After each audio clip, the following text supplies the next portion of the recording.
লা ইয়ামাসসুহু ইল্লাল মুতাহহারুন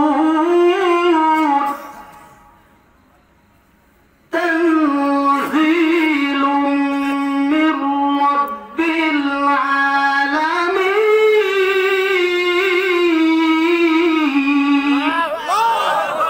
যে আল্লাহ রাব্বুল আলামিন কোরআনটা আমার হাবিবের উপরে তার হাবিবের উপরে নাযিল করেছে।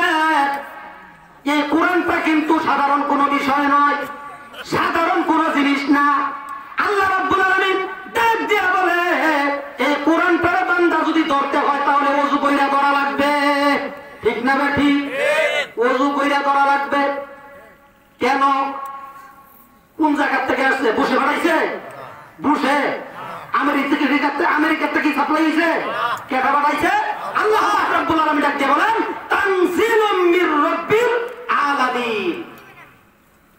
যিনি সমস্ত জগতের মালিক ওই মহান রবের পক্ষ থেকে এই কোরআনটা তার হাবিবের উপরে নাযিল হয়েছে। বলেন সুবহানাল্লাহ। জুনায়েদ বাগদাদী রাহমাতুল্লাহ আলাইহি ঘটনা মনে পড়ে গেল, বলবো? জুনায়েদ বাগদাদী রাহমাতুল্লাহি আলাইহি কত বড় ওলি, কত বড় আল্লাহওয়ালা, তার শান কত, এই বিষয়ে তার যে উস্তাদ সিররি শক্তি রাহমাতুল্লাহি আলাইহি উনাকে এক লোক প্রশ্ন করছে, হুজুর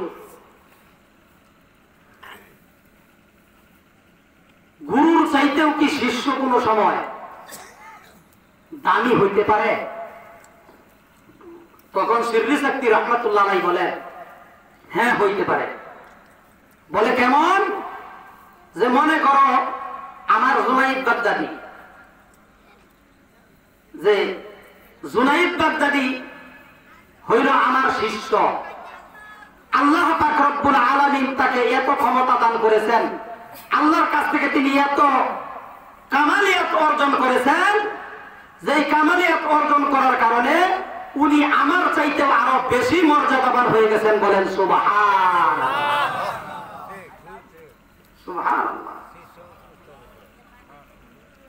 এক পর্যায়ে জুনায়েদ বাগদাদী রাহমাতুল্লাহি আলাইহি তার উস্তাদ রিকোয়েস্ট করলেন আপনি দ্বীনের আলোচনা করেন, ওয়াজ নসিহত করেন। এই কথা কেন বলতেছি এটারও কারণ আছে, সামনে মনোযোগ দিয়ে যদি শুনেন তাহলে বুঝতে পারবেন।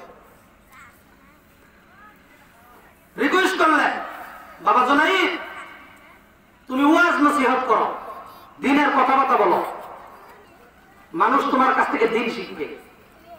জুনায়েদ বাগদাদী মাইকের সামনে আসে না বা মজমার ভিতরেও যায় না, কথা বলে না। ওই সময় হয়তো মাইক ছিল না। আরো অনেক বড় বড় উলামায়ে কেরাম, বড় বড় আল্লাহর ওলিরা, উনার উপরের লেভেলের ওলিরা, যারা আল্লাহকে দুনিয়ায় এইরকম ভাবে দুনিয়ায় ইবাদত বন্দেগী কইরা মুরাকাবা কইরা আরশ পর্যন্ত খবর যাদের আছে, বলেন সুবহানাল্লাহ, তারা রিকোয়েস্ট করছে উনি ওয়াজ নসিহত করে না। হঠাৎ কইরা নবী মুহাম্মদুর রাসূলুল্লাহ সাল্লাল্লাহু আলাইহি ওয়াসাল্লাম স্বপ্নের মাধ্যমে জুনায়েদ বাগদাদী রাহমাতুল্লাহ আলাইহি বলতেছেন হে জুনায়েদ তুমি ওয়াজ নসিহত শুরু করে দাও। বলেন সুবহানাল্লাহ। যখন এই স্বপ্ন দেখাই দেন সিররি শক্তি রাহমাতুল্লাহ আলাইহির কাছে জুনায়েদ বাগদাদী গেলেন, ওনার কাছে খবর আছে। যাওয়ার পরে দরজা পর্যন্ত যাইতে সিররি শক্তি রাহমাতুল্লাহ আলাইহি বলতেছেন জুনায়েদ এখন বুঝি আসছো ওয়াজ নসিহত করতে হবে, এই জন্য এই খবরটা আমার জানানোর জন্য না? আল্লাহু আকবার। যে ঠিক আছে, যিনি তোমার সাথে স্বপ্নে দেখা দিছে ওনার সাথে আমার কথা হয়েছে এই বিষয়ে। বলেন সুবহানাল্লাহ। এরপরে জুনায়েদ বাগদাদী রাহমাতুল্লাহি আলাইহি উনি ওয়াজ নসিহত করার জন্য মনোনিবেশ করলেন, কিন্তু একটা শর্ত আছে। কয়টা? একটা শর্ত। উনার শর্ত হইল আমি যে মাহফিলে আলোচনা করব ওই জায়গায় 40-এর উপরে লোক হইতে পারবে না। কয়জন? 40। আমার মাইকের আওয়াজ যত দূর যাচ্ছে, আমি আপনাদের কাছে একটা কথাই বলতে চাই, যেহেতু মাইক দেওয়া হয়েছে এই জন্য প্যান্ডেলে লোক কম বেশি হওয়া এটা কোনো সমস্যা না, ঠিক না? ঠিক, কথা শুনতে পারলেই হবে। আলোচনা এই জন্যই করতেছি, জুনায়েদ বাগদাদী রাহমাতুল্লাহ আলাইহি বললেন যে আমি যদি কথা বলি, ওয়াজ নসিহত করি, আমার মজমার ভিতরে লোক থাকতে হবে 40 জন, উপরে না। কঠিন একটা বিষয়, ঠিক আছে। আলোচনার ব্যবস্থা করা হইল, 40-এর কাছাকাছি লোকের ব্যবস্থা করা হইল। মুফাসসিরিনে কেরাম লিখেন, তাযকিরাতুল আউলিয়া নামক কিতাবের ভিতরে বাবা ঘটনাটা আছে। কোন জায়গা থেকে বলতেছি এটাও তো রেফারেন্সের দরকার আছে না নাই?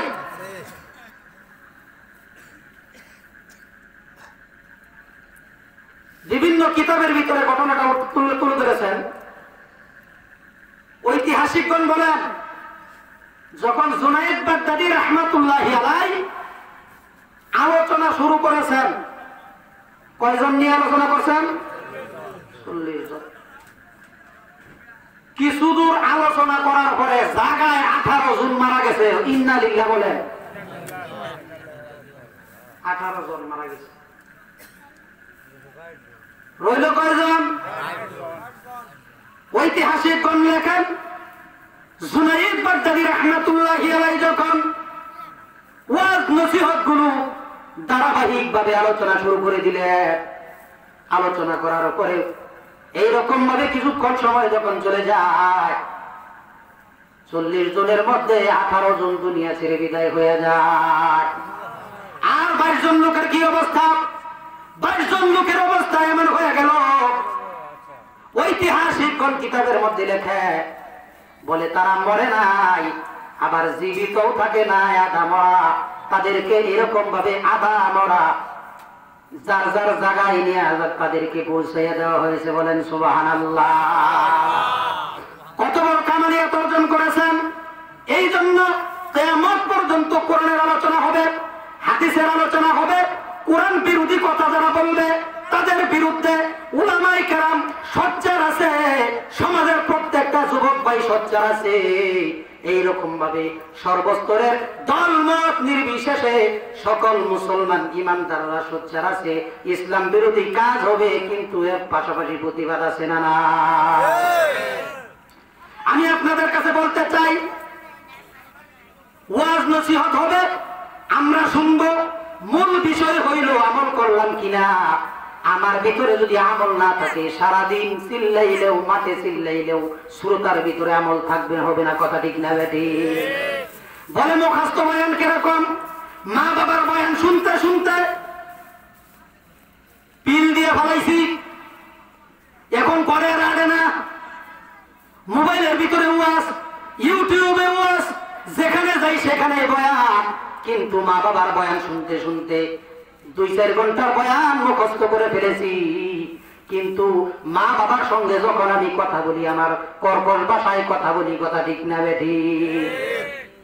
এমন এক সময় গেছে, আমি যখন, আমার বয়স যখন 5 বছর বা 10 বছর, তোমার বয়স যখন 10 বছর বা 5 বছর, এমন একটা সময় গেছে, ওই টাইমে তুমি যখন বাবাকে ডাক দিয়ে বলছো আব্বু, আদর করে, গোলাম করে, কচি বাচ্চা আব্বু করে ডাক দেওয়ার সঙ্গে সঙ্গে বাবাও সুন্দর করে আব্বু বলে জবাব দিয়েছে। কথা ঠিক না বেঠি? আকাশ দিয়ে যখন কাক হয়ে যায়, সন্তান বাবাকে ডাক দিয়ে বলে আব্বু, ওই আকাশ দিয়ে কি উড়া যায়, ওই যে কালো কালো দেখা যায়, কি উড়া যায়।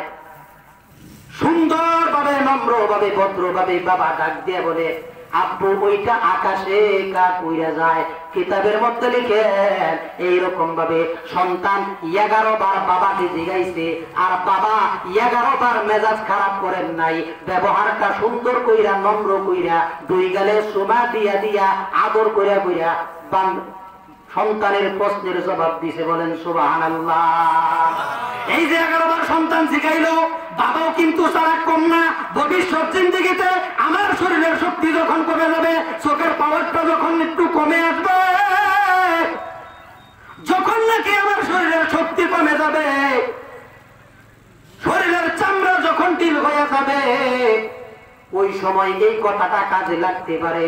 যতবার সন্তান জিগাইছে খাতার মধ্যে লিখে রাখছে, বলেন সুবহানাল্লাহ।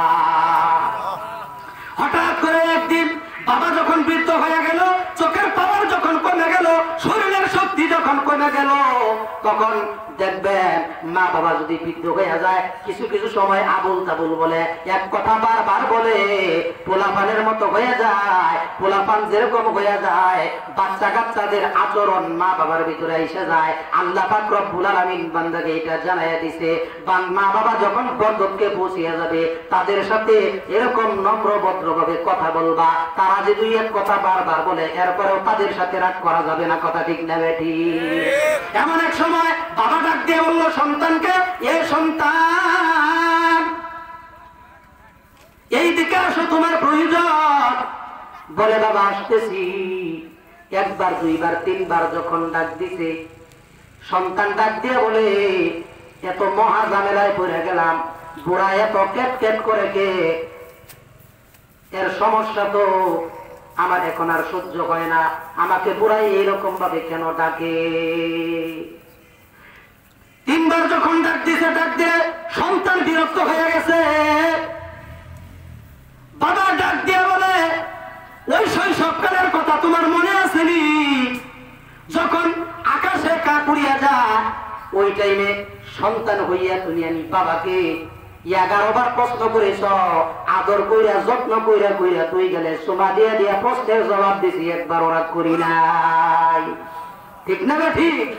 আজকে তিনবার ডাক দিলাম, মেজাজটা গরম করে দিলাম।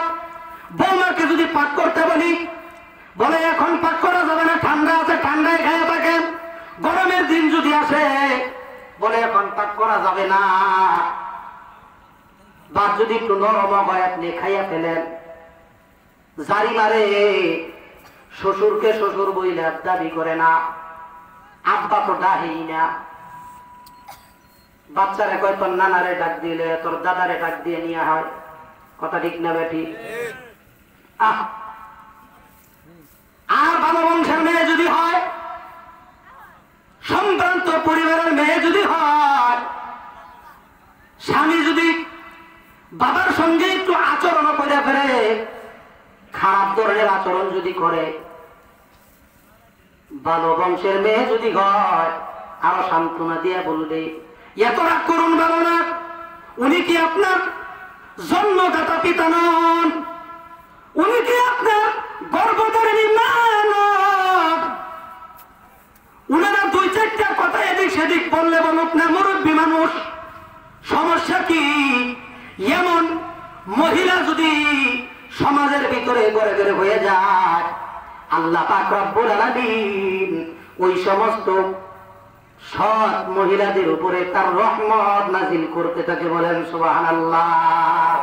ওই সমস্ত মহিলাগুলো রাবিয়া বস্তির মতো হয়ে যায়, ওই সমস্ত মহিলাগুলো মা ফাতেমার মতো হয়ে যায়, ওই সমস্ত মহিলাগুলো আল্লাহ পাক রব্বুল আলামিন তাদেরকে রাবিয়া বস্তি এবং মা ফাতেমার সঙ্গে জান্নাত দান করবে। বলেন সুবহানাল্লাহ।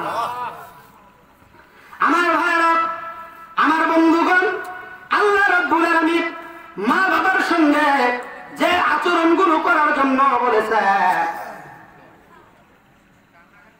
নেক কাজ করবেন, আল্লাহ পাক রব্বুল আলামিন যেই হকগুলো আদায় করার জন্য বলেছেন, মা বাবার সঙ্গে হকগুলো আদায় কইরা কইরা আল্লাহ রাব্বুল আলামিনের হকগুলো যদি বান্দা আদায় করতে পারো, তাহলে মা বাবার সঙ্গে আচরণ যদি ভালো করো, তোমার সমস্ত আমলগুলো আল্লাহর দরবারে কার্যকরী হয়ে যাবে। বলেন সুবহানাল্লাহ।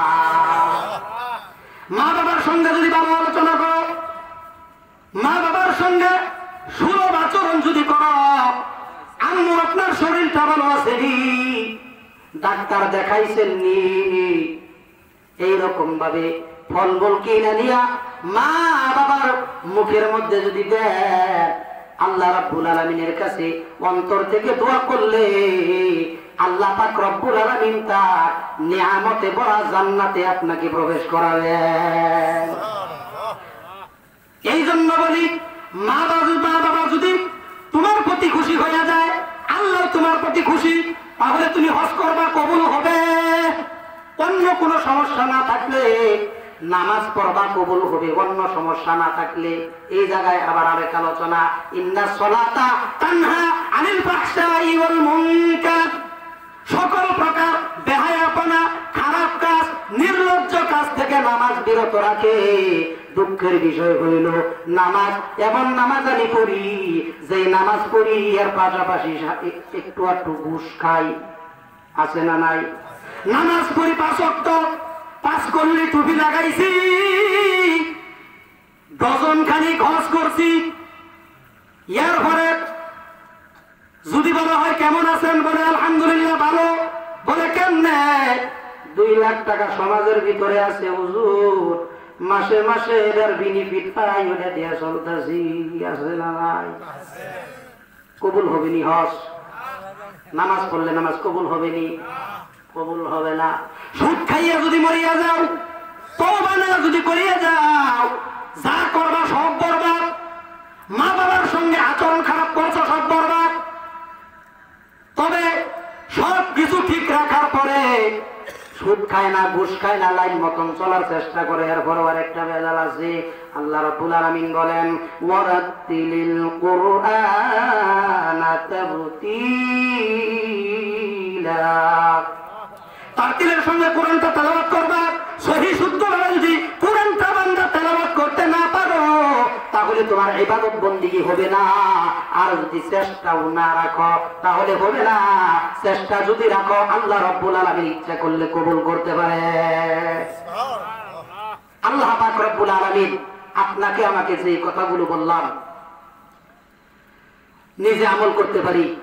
প্রত্যেকের মা বাবা, তাদের সাথে সুন্দর সুলভ আচরণ করার,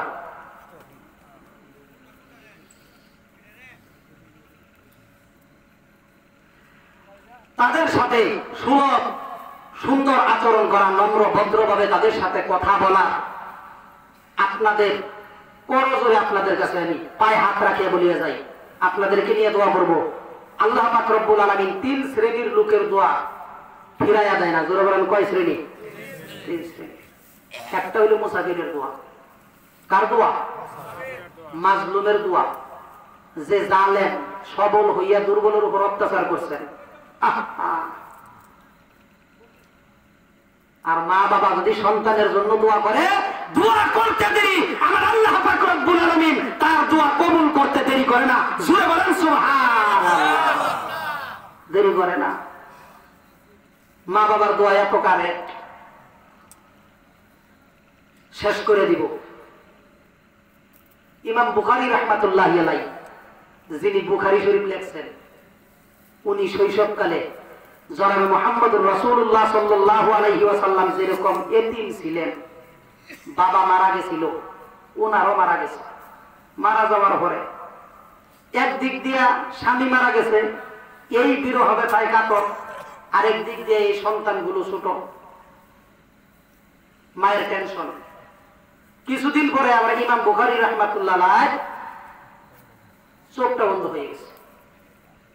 আল্লাহর কাছে দোয়া করলেন, কান্নাকাটি করতেছেন, কাজ হয় না, ফয়সালা আসতে দেরি হইতেছে। আর আমরা তো মনে করি দোয়া, গত শুক্রবারে দোয়া করাইলাম ইমাম সাহেবরে দিয়া, ব্যাপার কি ও আমার তো খবর হইল না, আছে না নাই? আবার আরেকজন কয়, হুজুর ইলিশ মাছ খাওয়াইছি, বোয়াল মাছ খাওয়াইছি, বড় বড় মুরগির রানগুলা খাওয়াইছি, আমার লেগে একটু দোয়া, আমার লেগে একটু দোয়া করে। কয় কেমন? কয় আমার ছেলেটার পরীক্ষা। শুধু ছেলের লেগে দোয়া করে। আমার বাবা মায়ের জন্য আবার দোয়া করেন না, কারণ হ্যাঁ করলে আরেকদিন লেখ করাবেন একলাই। ঠিক আছে, আপনার বাবা মায়ের জন্য না, শুধু আপনার ছেলের জন্য হয়, তাহলে সমাজের যাহারও কিছু আছে হ্যাঁ করে সময় দোয়া করুন যাবো না। কয় না, শুধু ওর লেগেই করবো। এমন লোক আছে না? না, এক লোক বলে যে আল্লাহ তুমি আমারে আর মুহাম্মদ সাল্লাল্লাহু আলাইহি সাল্লামকে মাফ করে দাও। শুধু 2 জন। আল্লাহ রাসূল বলেন না, এমন দোয়া করো না, ওই ব্যক্তির উপর লানত যে এরকম বলবে। দোয়া সকলের জন্য করা হবে, কথা ঠিক না বেটি?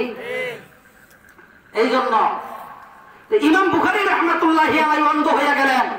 এক পর্যায়ে তার মা তার জন্য দোয়া করতেছেন দোয়া করতে করতে আল্লাহ পাক রব্বুল আলামিনের কাছে ফয়সালা হয়ে গেছে। মায়ার নবী স্বপ্নের মাধ্যমে তার মাকে দেখাইতেছেন যে আর টেনশন করা লাগবে না, আপনার দোয়া আল্লাহর দরবারে কবুল হয়ে গেছে। সকালে উঠে দেখবেন আপনার ছেলে দেখতে পাইতেছে। খুব সুন্দর মনোরম দৃশ্য। বলেন সুবহানাল্লাহ। কিতাবের মধ্যে লিখে উলামায়ে কেরাম আছেন, সকালবেলা তার মা ঘুম থেকে উঠে দেখে ইমাম বুখারী রাহমাতুল্লাহ আলাইহি আগে যা দেখতেন তার চাইতে আরো সুন্দর ভাবে দেখতেছেন। বলেন সুবহানাল্লাহ। তাহলে মায়ের দোয়া কাজে লাগে না? লাগে না? এইজন্য মায়ের দোয়ার দরকার আছে। মুসাফিরের দোয়াও কাজে লাগে, মাজলুমের দোয়াও কাজে লাগে, যিনি অত্যাচারিত।